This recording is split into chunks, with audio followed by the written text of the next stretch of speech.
ഫിലിപ്പിയർക്ക് എഴുതിയ ലേഖനം 1-ാം അധ്യായമാണ് നാം പഠിച്ചുകൊണ്ടിരിക്കുന്നത്. 1-ാം അധ്യായത്തിന്റെ 11 വരെയുള്ള വാക്യങ്ങൾ നാം പഠിക്കുകയുണ്ടായി. ഇന്ന് 12 മുതലുള്ള ചില വാക്യങ്ങൾ നമുക്ക് ധ്യാനിക്കുവാനായിട്ട് സമയമെടുക്കാം. സഹോദരന്മാരെ, എനിക്ക് ഭവിച്ചത് സുവിശേഷത്തിന്റെ അഭിവൃദ്ധിക്ക് കാരണമായി തീർന്നു എന്ന് നിങ്ങൾ അറിയുവാൻ ഞാൻ ഇച്ഛിക്കുന്നു.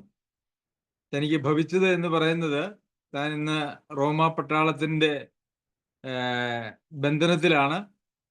തന്നെ ഒരു ഗവൺമെന്റിന്റെ കീഴിലുള്ള ഒരു ജയിൽ എന്നുള്ളതിനേക്കാൾ ഒരു വീട്ടുതടങ്കലിലാക്കിയിരുന്നു എന്നുള്ളതാണ് അതിനെക്കുറിച്ച് ചിന്തിക്കുന്നത്.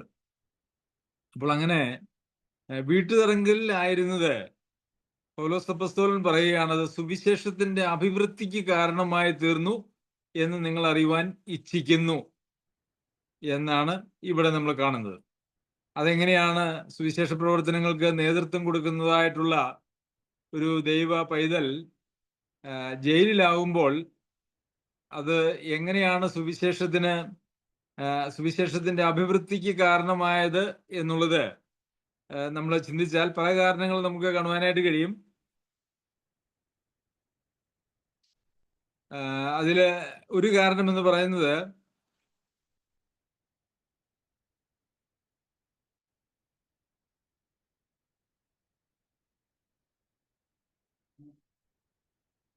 നമുക്ക് അതിന്റെ 4-ാം അധ്യായത്തിന്റെ 22-ാമത്തെ വാക്യത്തിലേക്ക് വരുമ്പോൾ, വിശുദ്ധന്മാരെല്ലാവരും വിശേഷാൽ കൈസരുടെ അരമനയിലുള്ളവരും നിങ്ങളെ വന്ദനം ചെയ്യുന്നു എന്ന് നമ്മൾ വായിക്കുന്നുണ്ട്.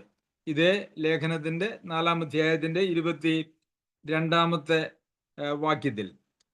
എങ്ങനെയാണ് ഈ കൈസരുടെ അരമനയിലുള്ളവർ എങ്ങനെയാണ് ഫിലിപ്പിയിലെ സഭയിലെ വിശ്വാസികളെ വന്ദനം ചെയ്യുവാനായിട്ട് കാരണമായി തീർന്നത് എന്ന് പരിശോധിച്ചാൽ, ഈ പൗലോസ് അപ്പോസ്തലനെ അവർ ജയിലിൽ ആക്കുകയും ആ ജയിൽ ഒരു സുവിശേഷ പ്രവർത്തനത്തിന്റെ മേഖലയായിട്ട് പൗലോസ് അപ്പോസ്തലൻ മാറ്റുകയും ചെയ്തു എന്നുള്ളതാണ് യഥാർത്ഥത്തിൽ നമുക്ക് കാണുവാനായിട്ട് കഴിയുന്നത്. അപ്പോൾ നമുക്കറിയാം, അന്നത്തെ ഭരണാധിപന്മാർ അല്ലെ ഭരണതലസ്ഥാനം എന്ന് പറയുന്നത്, റോമയിലെ ഭരണതലസ്ഥാനം അല്ലെങ്കിൽ ഭരണത്തിന്റെ നിയന്ത്രണം വഹിക്കുന്നതായിട്ടുള്ള പല ആളുകളും, അതുകൊണ്ടാണ് കൈസരുടെ അരമനയിലുള്ള വിശുദ്ധന്മാർ എന്ന് പറയുന്നത്.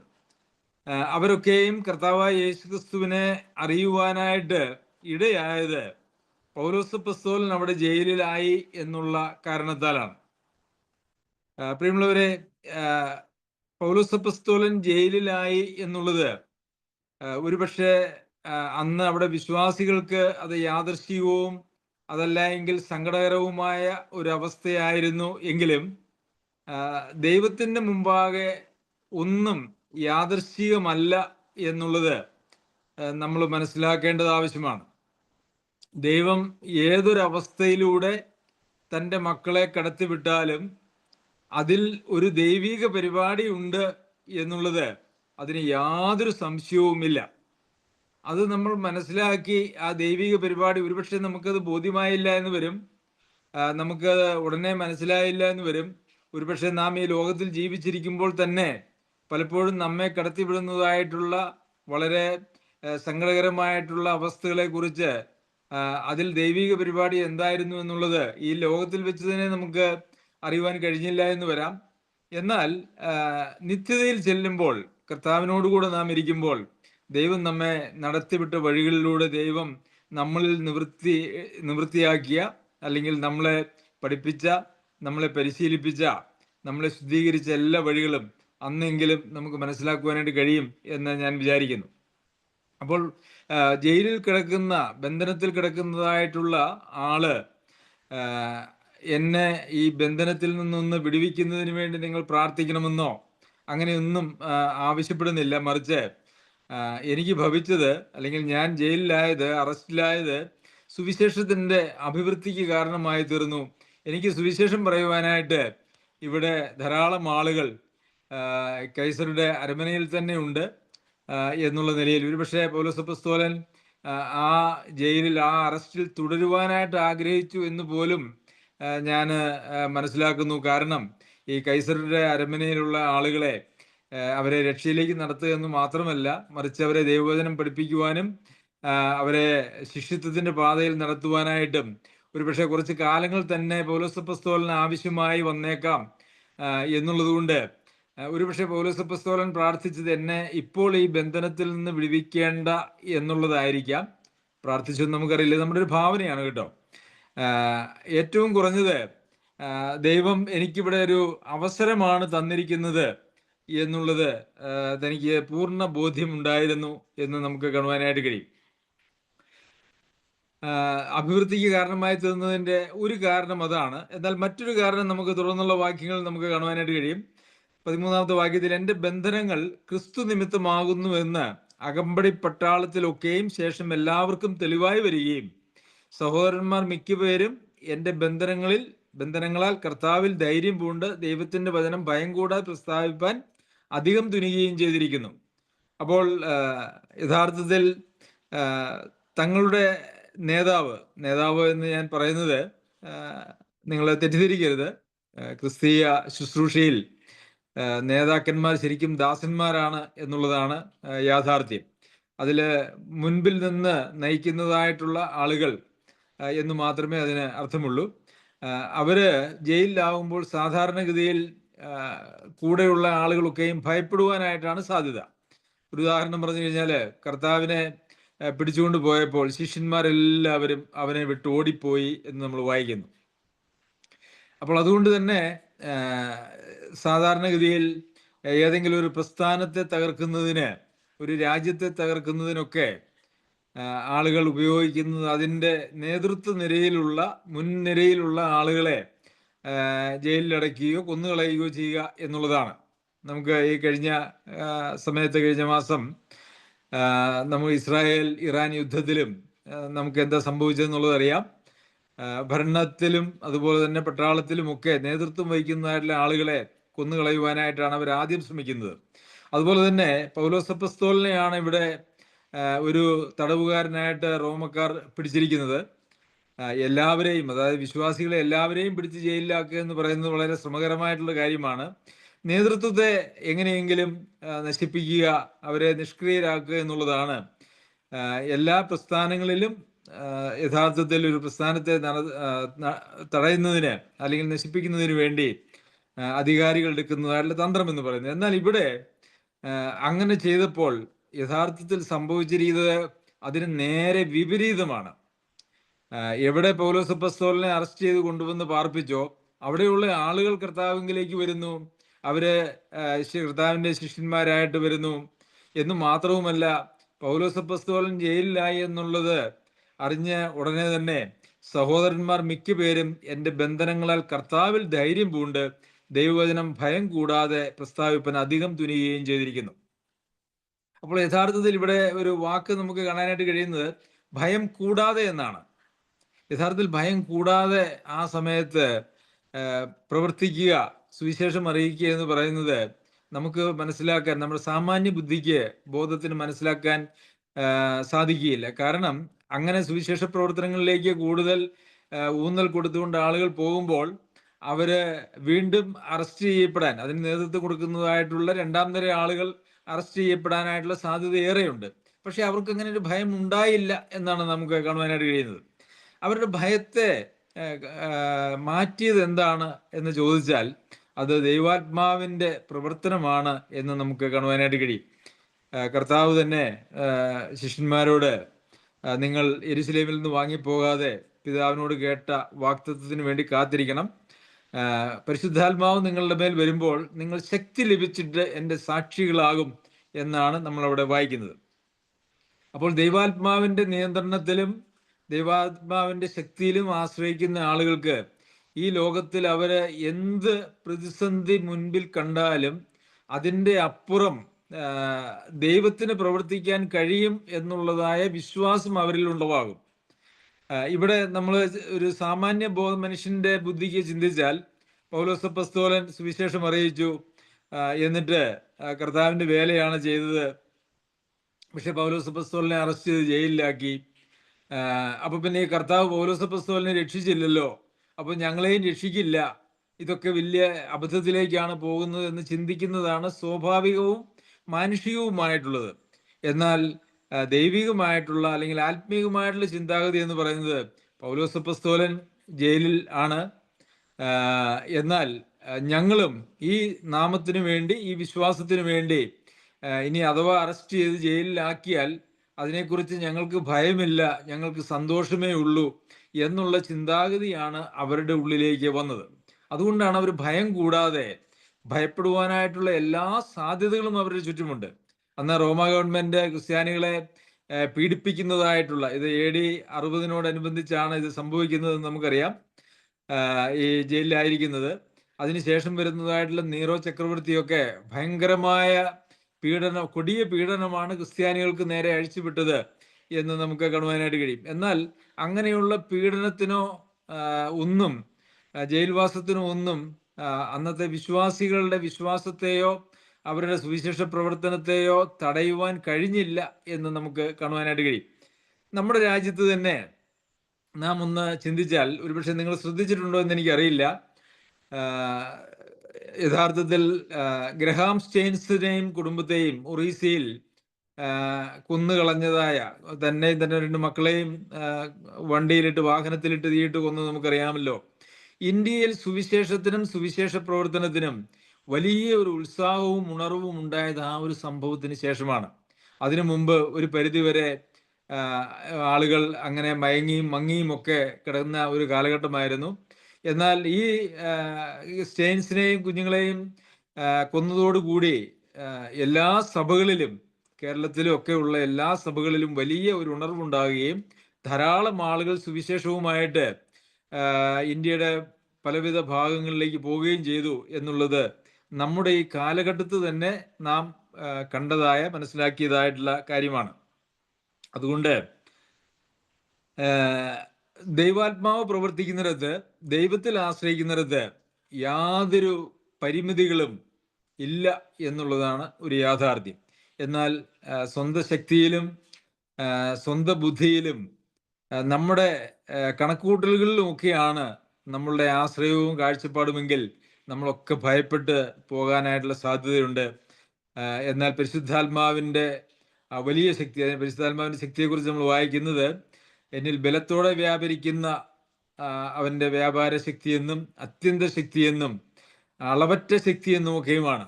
അതുകൊണ്ട് ആ ശക്തിയിൽ ആശ്രയിക്കുന്നതായിട്ടുള്ള ആളുകൾക്ക് ജീവിതത്തിൽ വരുന്ന ഒരു പ്രതിസന്ധിയും അവര് അതിനെ പ്രതിസന്ധിയായിട്ട് പോലും കണക്കാക്കുന്നില്ല. അത് കണക്കാക്കുന്നില്ല എന്ന് മാത്രമല്ല, അതിനെ അവസരങ്ങളായിട്ട് അവർ കണക്കാക്കുന്നു. പ്രതിസന്ധികളെ അവസരങ്ങളാക്കുന്ന ആളുകളാണ് യഥാർത്ഥത്തിൽ ദൈവമക്കൾ, ദൈവവിശ്വാസികൾ എന്ന് പറയുന്നത് എന്നുള്ളത് നാം മനസ്സിലാക്കണം. ഇനി എന്ത് സംഭവിച്ചാലും നിർണയപ്രകാരം വിളിക്കപ്പെട്ടവർക്ക്, ദൈവത്തെ സ്നേഹിക്കുന്നവർക്ക്, നിർണയപ്രകാരം വിളിക്കപ്പെട്ടവർക്ക് സകലതും നന്മയ്ക്കായി കൂടി വ്യാപരിക്കുന്നു എന്ന് നാം വായിക്കുമ്പോൾ, ഈ നന്മയ്ക്കായി കൂടി വ്യാപരിക്കാത്തതായിട്ടുള്ള ഒന്നും ഒരു മനുഷ്യന്റെ ജീവിതത്തിൽ ദൈവം അനുവദിക്കുകയില്ല. പിന്നെ നാം ദൈവത്തെ സ്നേഹിക്കുന്നുണ്ടോ, അവൻ വിളിച്ച ആ ആട്ടിൻകൂട്ടത്തിൽ, ആ ശേഷിപ്പിൽ നാം ഉണ്ടോ എന്നുള്ളത് മാത്രമാണ് നമ്മളുടെ മുമ്പാകെ ഉള്ള ചോദ്യം എന്ന് പറയുന്നത്. എന്നാൽ ഇവിടെ സഹോദരന്മാരാരും ഭയപ്പെട്ടില്ല എന്ന് പറഞ്ഞു. ഭയപ്പെട്ടില്ല എന്ന് മാത്രവുമല്ല, കർത്താവിൽ ധൈര്യം പൂണ്ട്. അവരുടെ ധൈര്യം എവിടെയായിരുന്നു എന്നുള്ളതും അവിടെ നമുക്ക് കാണുവാനായിട്ട് കഴിയും. എൻ്റെ ബന്ധനങ്ങളിൽ കർത്താവിൽ ധൈര്യം പൂണ്ടു എന്നാണ് നാം കാണുന്നത്. നമ്മുടെ ധൈര്യമല്ല, നമ്മുടെ ശക്തിയല്ല, ആൾബലമല്ല, നമ്മുടെ ഒന്നുമല്ല, മറിച്ച് കർത്താവിൽ ആശ്രയിക്കുമ്പോൾ, കർത്താവിൽ വസിക്കുമ്പോൾ കർത്താവിൽ നിന്ന് ലഭിക്കുന്നതായിട്ടുള്ള ഒരു ധൈര്യമാണ് നമ്മുടെ ജീവിതത്തിന്റെ എല്ലാ പ്രതിസന്ധികളിലും, ഇതുപോലെയുള്ള പ്രതിസന്ധികളിലും മറ്റെല്ലാ പ്രതിസന്ധികളിലും നമ്മെ നടത്തുന്നതും പരിപാലിക്കുന്നതും നമുക്ക് ധൈര്യം നൽകുന്നതുമായിട്ടുള്ള കാര്യം. ശരി, 15-ാമത്തെ വാക്യത്തിൽ, ചിലർ ക്രിസ്തുവിനെ അസൂയയും പിണക്കവും നിമിത്തം പ്രസംഗിക്കുന്നു, ചിലരോ നല്ല മനസ്സോടെ തന്നെ. അപ്പോൾ ക്രിസ്തുവിനെ പ്രസംഗിക്കുന്നതായിട്ടുള്ള ആളുകൾ പോലും 2 മനോഭാവത്തോടു കൂടി പ്രസംഗിക്കുന്നുണ്ട് എന്നിവിടെ പറയുന്നു. നല്ല മനസ്സോടുകൂടി പ്രസംഗിക്കുന്നവരും ചിലർ അസൂയയും പിണക്കവും കൂടി. അപ്പം സ്നേഹത്താൽ ചെയ്യുന്നു. അതിനുശേഷം പറയുന്നതായിട്ടുള്ള 2 വാക്യങ്ങൾ, അവർ സുവിശേഷത്തിന്റെ പ്രതിവാദത്തിനായിട്ട് ഞാനിവിടെ കിടക്കുന്നു എന്ന് അറിഞ്ഞിട്ട് അത് സ്നേഹത്താൽ ചെയ്യുന്നു. പൗലോസ് അപ്പോസ്തലൻ ഇപ്പോൾ ജയിലിലാണല്ലോ. അപ്പോൾ പൗലോസ് അപ്പോസ്തലനെ കൊണ്ട് ഇപ്പോൾ ഒന്നും ഇവിടെ ചെയ്യുവാനായിട്ട് കഴിയുന്നില്ല. അപ്പോൾ ആ ഒരു വിടവ് ഞാൻ നികത്തണം അല്ലെങ്കിൽ ഞാൻ നികത്തും എന്നുള്ള നിലയിൽ പ്രവർത്തിക്കുന്നതായിട്ടുള്ള ആളുകൾ അവർ സ്നേഹത്താൽ ദൈവത്തോടും അതുപോലെ തന്നെ പൗലോസ് അപ്പോസ്തലനോടുമുള്ള സ്നേഹത്തിന്റെ, സഹവിശ്വാസികളോടും മനുഷ്യവർഗത്തോടുമുള്ള സ്നേഹത്തിന്റെ അടിസ്ഥാനത്തിൽ ചെയ്യുന്നവരാണ് അങ്ങനെയുള്ളതായിട്ടുള്ള ആളുകൾ. എന്നാൽ മറ്റു ചിലർ അസൂയയും പിണക്കവും നിമിത്തം ചെയ്യുന്നു എന്നാണ് പറയുന്നത്. അതെന്തിനാണ് അതിന്റെ മനോഭാവം എന്ന് പറഞ്ഞാൽ 17-ാമത്തെ വാക്യത്തിൽ നമുക്ക് കാണാനായിട്ട് കഴിയും. മറ്റവരോ എൻ്റെ ബന്ധനങ്ങളിൽ എനിക്ക് ക്ലേശം വരുത്തുവാൻ ഭാവിച്ചുകൊണ്ട് നിർമ്മലതയോടെ അല്ല ശാഠ്യത്താൽ അത്രേ ക്രിസ്തുവിനെ പ്രസംഗിക്കുന്നത്. അപ്പോൾ പൗലോസ് അപ്പോസ്തലൻ ജയിലിൽ കിടക്കുകയാണ്. അപ്പോൾ പൗലോസ് അപ്പോസ്തലന് ഒരുപക്ഷെ മോചിപ്പിക്കുവാനായിട്ടുള്ള ഒരു സാധ്യത, അതായത് ക്രിസ്തീയ പ്രവർത്തനങ്ങളൊക്കെയും പൗലോസ് അപ്പോസ്തലന്റെ അറസ്റ്റോടുകൂടി അങ്ങ് നിൽക്കുകയാണെങ്കിൽ തന്നെ മോചിപ്പിച്ചേക്കാം എന്നുള്ളതായ ഒരു ചിന്തയിലേക്ക് റോമ ഗവൺമെന്റ് വരാനായിട്ടുള്ള സാധ്യതയുണ്ട്. എന്നാൽ പൗലോസ് അപ്പോസ്തലനെ വിട്ടുകഴിഞ്ഞതിന് മുമ്പ് തന്നെ, അല്ലെങ്കിൽ വിടുന്നതിന് മുമ്പ് തന്നെ അവിടെ വലിയ പ്രവർത്തനങ്ങൾ നടക്കുകയാണ് എങ്കിൽ ഈ പൗലോസ് അപ്പോസ്തലനെ വിട്ടാൽ പിന്നെ എന്തുമായിരിക്കും അവിടുത്തെ അവസ്ഥ എന്നുള്ള ചിന്ത. അപ്പൊ അതുകൊണ്ട് പൗലോസ് അപ്പോസ്തലന് ജയിലിൽ നിന്ന് വിടാതിരിക്കുന്നതിനും അവിടെ ക്ലേശങ്ങൾ വർദ്ധിക്കുന്നതിനും വേണ്ടി ചിലർ അസൂയയും പിണക്കവും നിമിത്തം സുവിശേഷം പ്രസംഗിച്ചു എന്നുള്ളത് ആണ് ഇവിടെ നമുക്ക് കാണാനായിട്ട് കഴിയുന്നത്. പ്രിയമുള്ളവരെ, നല്ല സ്നേഹത്തോടെ പൗലോസ് അപ്പോസ്തലനോടും ദൈവത്തോടും അതുപോലെ തന്നെ മനുഷ്യരോടുമുള്ള സഭയോടുമുള്ള സ്നേഹത്തിൽ നിന്നും ശുശ്രൂഷകൾ ചെയ്യുവാനായിട്ട്, പ്രവർത്തനങ്ങൾ ചെയ്യുവാനായിട്ട് സാധിക്കും. അത് ദൈവസന്നിധിയിൽ സ്വീകാര്യവും പ്രതിഫലം ലഭിക്കുന്നതുമായിട്ടുള്ള കാര്യമാണ്. അത് നമ്മുടെ ഉത്തരവാദിത്വവുമാണ്. എന്നാൽ മറ്റേ മനോഭാവം എന്ന് പറയുന്നത് അത് തികച്ചും പൈശാചികമായിട്ടുള്ള ഒരു മനോഭാവമാണ്. പക്ഷെ അവിടെയും പൗലോസ് അപ്പോസ്തലൻ അതിനെ വിമർശിക്കുന്നതല്ല കാണുന്നത്, മറിച്ച് അതിലും സന്തോഷിക്കുന്ന ഒരു മനോഭാവം. എനിക്ക് ക്ലേശം വരുത്താനായിട്ട്, എൻ്റെ ബന്ധനങ്ങളിൽ എനിക്ക് ക്ലേശം വരുത്തുവാനും ഒരുപക്ഷെ ബന്ധനം നീട്ടിക്കൊണ്ടുപോകുവാനുമായിട്ടാണ് അവര് സുവിശേഷം പറയുന്നത് എങ്കിൽ പോലും എനിക്കതിൽ പരാതിയില്ല. കാരണം ഏത് വിധമായാലും, പരമാർത്ഥമായിട്ടോ നാട്യമായിട്ടോ ഏത് വിധമായാലും ക്രിസ്തുവിനെ അല്ലോ പ്രസംഗിക്കുന്നത് എന്നാണ് പൗലോസ് അപ്പോസ്തലൻ ഇവിടെ ആശ്വസിക്കുന്നത്. യഥാർത്ഥത്തിൽ മനുഷ്യന്റെ നാട്യങ്ങളല്ല, മനുഷ്യന്റെ ഹൃദയത്തിന്റെ അവസ്ഥയല്ല ആളുകളെ രക്ഷിക്കുന്നത് വചനമാണ്. വചനത്തിന്റെ ശക്തിയാണ് ആളുകളെ രക്ഷയിലേക്ക് നയിക്കുന്നത്, അതിന് വിധേയപ്പെടുന്നവരെ. അപ്പോൾ പിന്നെ അത് ഏത് മനോഭാവത്തോടു കൂടി പ്രസംഗിക്കുന്നു എന്നുള്ളത് അവിടെ ഒരു പരിധിവരെ അപ്രസക്തമാണ്. ഒരുപക്ഷെ ഞാൻ വിചാരിക്കുന്നു ഇന്ന് വിശ്വാസഗോളത്തിൽ രക്ഷിക്കപ്പെടാത്തതായിട്ടുള്ള ഒത്തിരി ആളുകൾ പ്രാസംഗികരായിട്ട് പോലും ഉണ്ട് എന്നുള്ളതൊരു യാഥാർത്ഥ്യമാണ്. അങ്ങനെയുള്ള ആളുകൾ പലരും സുവിശേഷം പ്രസംഗിക്കുന്നുണ്ട്.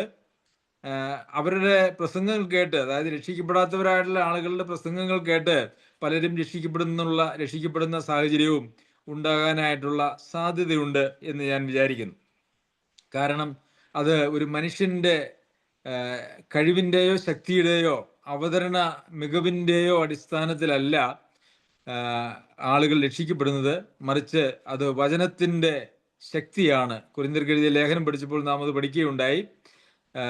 ജ്ഞാനത്തിന്റെ വശീകരണ വാക്കുകളാൽ അല്ലായിരുന്നു, ആത്മാവിന്റെയും ശക്തിയുടെയും പ്രദർശനത്താൽ അത്രേ പൗലോസ് അപ്പോസ്തലൻ തന്റെ പ്രസംഗത്തെക്കുറിച്ച്, തന്റെ വചനത്തെക്കുറിച്ച് പറഞ്ഞിരിക്കുന്നത്. അപ്പൊ ആത്മാവിന്റെയും ശക്തിയുടെയും പ്രദർശനമാണ്, അതല്ലാതെ ജ്ഞാനത്തിന്റെ വൈഭവം ഒന്നുമല്ല ഒരു ദൈവാത്മാവിന്റെ പ്രവർത്തനത്തിന് ബാധകമാകുന്നത് എന്നുള്ളത് നമുക്ക് മനസ്സിലാക്കുവാനായിട്ട് സാധിക്കും.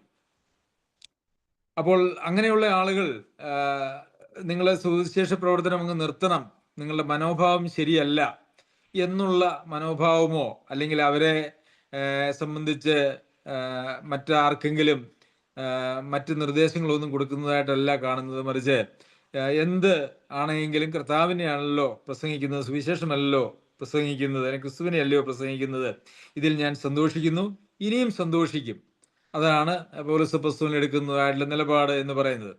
അങ്ങനെ ഒരു നിലപാടെടുക്കുന്നതിൻ്റെ ഒരു പ്രായോഗികമായിട്ടുള്ള നന്മ എന്ന് പറയുന്നത്, നമുക്കറിയാം സഭയിൽ ഇവിടെ നമുക്ക് രണ്ട് വിഭാഗത്തിലുള്ള ആളുകളെ കാണുവാനായിട്ട് കഴിയും. ഒന്ന്, സ്നേഹത്തിൽ സുവിശേഷം പ്രസംഗിക്കുന്നതായിട്ടുള്ള ആളുകളും, അതുപോലെ തന്നെ ശാഠ്യത്താലും അതുപോലെ തന്നെ നാട്യമായിട്ടും പരമാർത്ഥത ഇല്ലാതെയും സുവിശേഷം അറിയിക്കുന്നതായിട്ടുള്ള ആളുകളും.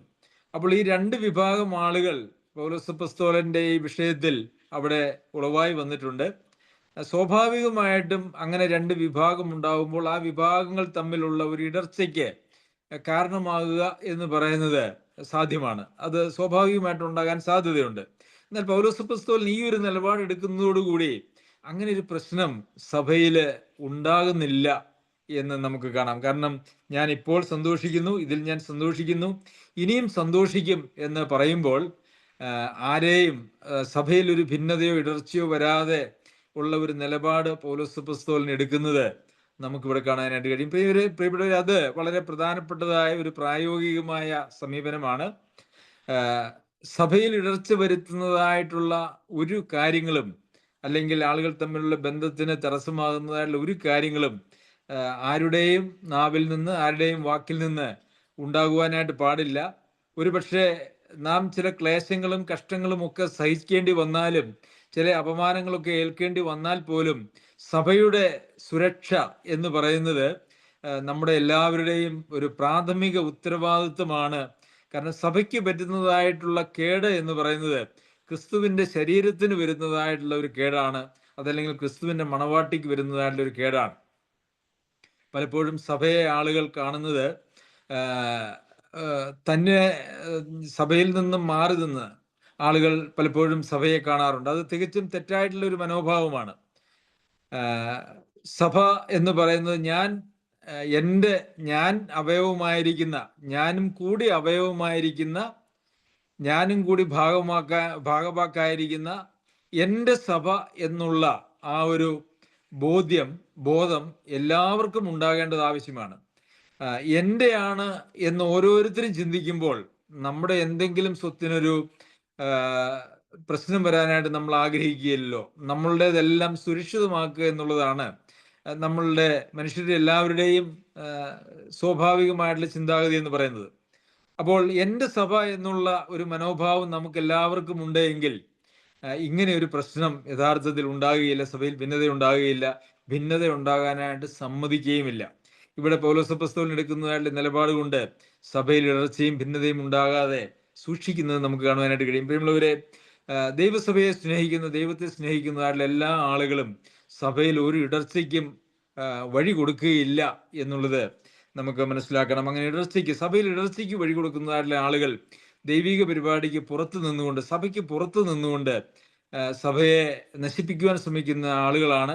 അവരെക്കുറിച്ച് കർത്താവിൻ്റെ വാക്കുകൾ തന്നെ ഉപയോഗിച്ചാൽ അവരെ നമുക്ക് വിളിക്കാൻ പറ്റുന്നതല്ല ഏറ്റവും യോഗ്യമായിട്ടുള്ള വാക്ക് അല്ലെങ്കിൽ പേര് എന്ന് പറയുന്നത് പാതാള ഗോപുരങ്ങൾ എന്നാണ്.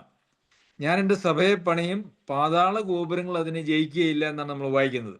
അപ്പോൾ സഭയുടെ പണിക്ക് തടസ്സമായിട്ടോ ഈ സഭയെ ജയിക്കുവാനോ അല്ലെങ്കിൽ സഭയെ തോൽപ്പിക്കുവാനായിട്ടോ ഒരാൾ ശ്രമിക്കുന്നുവെങ്കിൽ അവര് യഥാർത്ഥത്തിൽ അവരുടെ പേര് പാതാള ഗോപുരങ്ങൾ എന്നാണ്. അവര് സാത്താന്റെ ചട്ടുകങ്ങളായി പ്രവർത്തിക്കുന്നവരാണ് എന്ന് നമുക്ക് പറയേണ്ടതായിട്ട് വരും.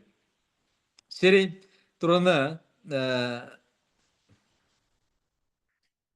19ാമത്തെ വാക്യം, നിങ്ങളുടെ പ്രാർത്ഥനയാലും യേശുക്രിസ്തുവിന്റെ ആത്മാവിന്റെ സഹായത്താലും അതെനിക്ക് രക്ഷാകാരണമായി തീരും എന്ന് ഞാൻ അറിയുന്നു. ഇവിടെ പൗലോസ് അപ്പോസ്തലൻ പറയുന്നത്, എനിക്ക് ക്ലേശം വരുത്തുവാനായിട്ടാണ് പലരും സുവിശേഷം പ്രസംഗിക്കുന്നത്, പക്ഷെ എനിക്കതിൽ പ്രശ്നമില്ല എന്ന് മാത്രമല്ല, ഞാൻ സന്തോഷിക്കുന്നു, ഇനിയും ഞാൻ സന്തോഷിക്കും. എങ്കിലും എനിക്ക് രക്ഷാകാരണമായി തീരുന്നത് നിങ്ങളുടെ പ്രാർത്ഥനയും യേശുക്രിസ്തുവിന്റെ ആത്മാവിന്റെ സഹായവും. അപ്പോൾ ഇവിടെ നിങ്ങൾ എനിക്ക് വേണ്ടി പ്രാർത്ഥിക്കണമെന്നുള്ള ഒരപേക്ഷ പൗലോസ് അപ്പോസ്തലൻ പറയുന്നില്ലെങ്കിലും പൗലോസ് അപ്പോസ്തലനെ ജയിലിൽ നിന്ന് വിടുവിക്കേണ്ടതിന് വേണ്ടി വിശ്വാസികൾ തീർച്ചയായിട്ടും പ്രാർത്ഥിക്കും എന്നുള്ളത് നമുക്ക് അറിയാം. പൗലോസ് അപ്പോസ്തലൻ നമ്മൾ എഫേസ്യർക്ക് എഴുതിയ ലേഖനം പഠിച്ചപ്പോഴും അവിടെയും പൗലോസ് അപ്പോസ്തലൻ എന്നെ ജയിലിൽ നിന്ന് വിടണമെന്നുള്ള ഒരു പ്രാർത്ഥനയല്ല പ്രാർത്ഥിക്കാനായിട്ട് ആവശ്യപ്പെടുന്നത്, മറിച്ച് ഞാൻ വായി തുറക്കുമ്പോൾ എനിക്ക് വചനം നൽകപ്പെടേണ്ടതിനും അത് പ്രാഗൽഭ്യത്തോടെ സംസാരിക്കേണ്ടതിനും എനിക്ക് വേണ്ടി പ്രാർത്ഥിക്കുമെന്നാണ്. ഇവിടെയും നിങ്ങൾ എൻ്റെ വിടുതലിന് വേണ്ടി പ്രാർത്ഥിക്കണം എന്നുള്ളതായിട്ടുള്ള ഒരു പ്രാർത്ഥന ആവശ്യം നമുക്ക് കാണാനായിട്ട് കഴിയുന്നില്ല. ഈ കാലഘട്ടങ്ങളിൽ സുവിശേഷത്തെ പ്രതി അങ്ങനെ ബന്ധനത്തിലായിരിക്കുന്ന ആളുകൾ പൊതുവിൽ ചെയ്യുന്നതായിട്ടുള്ളൊരു കാര്യം അവരെങ്ങനെയെങ്കിലും ആ ഒരു പ്രശ്നത്തിൽ നിന്ന് ഊരി രക്ഷപ്പെടുക എന്നുള്ളതാണ്. എന്നാൽ അങ്ങനെ ഒരു മനോഭാവം ഇവിടെ ഇല്ല. ജയിലാണെങ്കിൽ ജയിൽ, കൈസറുടെ അരമനയാണെങ്കിൽ അവിടെ, പുറത്താണെങ്കിൽ എവിടെയാണെങ്കിലും അവിടെ സുവിശേഷം പ്രസംഗിക്കുക എന്നുള്ളതാണ് യഥാർത്ഥത്തിൽ പൗലോസ് അപ്പോസ്തലന്റെ ലക്ഷ്യമെന്ന് പറയുന്നത്. അപ്പോൾ ഇവിടെ ആത്മാവിൻ്റെ സഹായത്താലും നിങ്ങളുടെ പ്രാർത്ഥനയാലും എനിക്ക് ആത്മാവിൻ്റെ സഹായത്താലും എനിക്ക് രക്ഷാകാരണമായി തീരും എന്ന് ഞാൻ അറിയുന്നു. പൗലോസ് അപ്പോസ്തലന് ഒരുപക്ഷെ ദൈവാത്മാവ് ഒരു വെളിച്ചം കൊടുത്തിട്ടുണ്ടാകും. ഇവിടെ ഒരു മരണം ഒരുപക്ഷെ അല്ല, തന്നെ വിളിക്കുവാനായിട്ടുള്ള സമയമായിട്ടില്ല, ഈ ബന്ധനത്തിൽ നിന്നൊരു സ്വാതന്ത്ര്യം ലഭിക്കും എന്നുള്ള ഒരു നിയോഗമോ വെളിപ്പാടോ മറ്റോ പൗലോസ് അപ്പോസ്തലന് ലഭിച്ചിട്ടുണ്ടായിരിക്കാം. അതുകൊണ്ടായിരിക്കും എനിക്ക് അത് രക്ഷാകാരണമായി തീരുമെന്ന് ഞാൻ അറിയുന്നു എന്ന് പറയുന്നത്. ഞാൻ അറിയുന്നു. അപ്പോൾ ഇത് മരണത്തിലേക്കല്ല, മറിച്ച് രക്ഷ കിട്ടും, എന്നെ ഇവിടുന്ന് വിടുവിക്കും. എന്നാൽ വിടുവിക്കുന്നത് വരെ എനിക്കൊരു ശുശ്രൂഷ ഈ ബന്ധനത്തിൽ കടന്നുകൊണ്ടുണ്ട്. അത് കൈസറുടെ അരമനയിൽ വരെ അത് ഉണ്ട്. ഒന്ന് വിചാരിച്ചു നോക്കിയോളൂ, പൗലോസ് അപ്പോസ്തലൻ അങ്ങനെ ഒരു ജയിലിലാകുന്നില്ല എങ്കിൽ കൈസറുടെ അരമനയിൽ പോയി സുവിശേഷം പറയാനുള്ള ഒരു സാധ്യത എന്ന് പറയുന്നത് വളരെ പ്രയാസമാണ്. അവരുടെ അടുക്കിലേക്ക് ചെല്ലുക, അവരോട് സുവിശേഷം പറയുക എന്നൊക്കെ പറയുന്നത് ഒരുപക്ഷെ വളരെ പ്രയാസമായിരിക്കും. അതുകൊണ്ട് ദൈവം പൗലോസ് അപ്പോസ്തലനെ അറസ്റ്റ് ചെയ്യുവാനായിട്ട് അനുവദിക്കുകയും അങ്ങനെ കൈസറുടെ അരമനയിലും അതുപോലെ തന്നെ ഒരുപക്ഷെ ജയിലിൽ ഉണ്ടായിരുന്നതായിട്ടുള്ള അന്തേവാസികളോടോ, ഇവിടെ ഹൗസ് അറസ്റ്റിലാണെങ്കിൽ ഒരുപക്ഷെ മറ്റാളുകൾ കൂടെ ഉണ്ടാവാനായിട്ടുള്ള സാധ്യതയില്ല, തൻ്റെ കാവൽക്കാരോടുമൊക്കെ സുവിശേഷം പറയുവാനായിട്ടുള്ള ഒരു വലിയ സാധ്യത താൻ ഉപയോഗിച്ചു എന്ന് നമുക്ക് കാണുവാനായിട്ട് കഴിയും. എന്നാൽ ഇവിടെ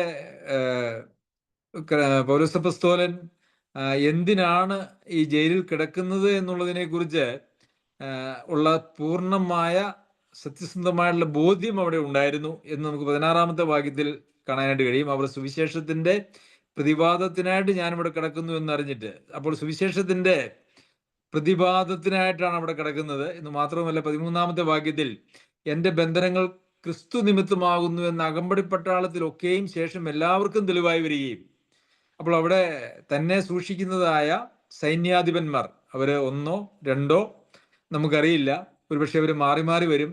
എന്നാൽ ആ അകമ്പടി പട്ടാളത്തിലുള്ള എല്ലാ ആളുകൾക്കും ഒരു കാര്യം അറിയാം, ഇത് എന്തെങ്കിലും കലാപം ഉണ്ടാക്കിയിട്ടോ മോഷ്ടിച്ചിട്ടോ അല്ലെങ്കിൽ അങ്ങനെ എന്തെങ്കിലും പ്രശ്നങ്ങൾ ഉണ്ടാക്കിയിട്ട്, കൊലപാതകം അങ്ങനെയൊന്നും ഉണ്ടാക്കിയിട്ട് വന്ന ഒരാളല്ല ഈ പൗലോസ് എന്ന് പറയുന്നതായിട്ടുള്ള വ്യക്തി, മറിച്ച് സുവിശേഷ സംബന്ധമായിട്ടാണ് എന്നുള്ളതായ ഒരു അറിവ് അകമ്പടി പട്ടാളത്തിൽ എല്ലാവർക്കും ഉണ്ട്. അതും പ്രിയമുള്ളവരെ, അവരോടൊക്കെ സുവിശേഷം അറിയിക്കുന്നതിന് ഒരു നല്ല മുഖാന്തരമായി തീർന്നു എന്ന് നമുക്ക് കാണുവാനായിട്ട് സാധിക്കും.